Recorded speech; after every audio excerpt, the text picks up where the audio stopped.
Metro রেলে নিম্নমানের bearing pad ব্যবহারের প্রমাণ পেয়েছে তদন্ত কমিটি। পাশাপাশি মেট্রো রেলের নকশাতেও ত্রুটি রয়েছে বলে উল্লেখ করা হয় প্রতিবেদনে।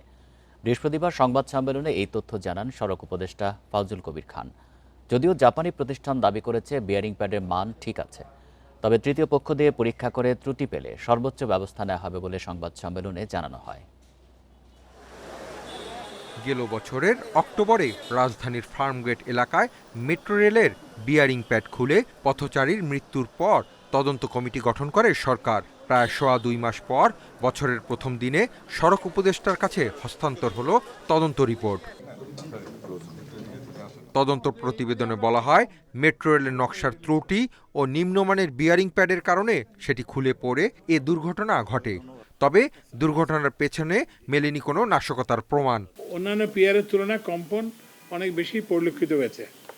কারো অ্যালাইনমেন্টে নকশার সম্ভাব্য ত্রুটির কারণে এই অংশে অযাচিত পার্শ্ব বল ও সংশ্লিষ্ট কম্পন উদ্ভব হচ্ছে, যার সাথে বিয়ারিং প্যাডের বিচ্যুতির সম্পর্ক রয়েছে বলে মনে করা হচ্ছে। কমিটি ঘটনার সাথে নাশকতামূলক কর্মকাণ্ডের কোনো যোগসাজশ পায়নি।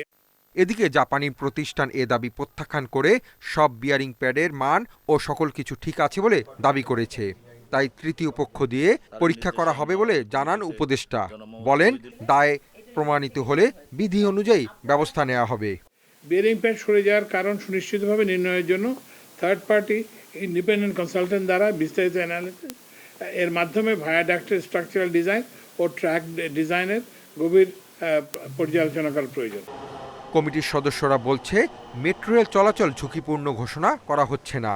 নিয়মিত তদারকির পরামর্শ দেওয়া হয়েছে প্রতিবেদনে। Hasif Mahmud Shah, independent news, Dhaka.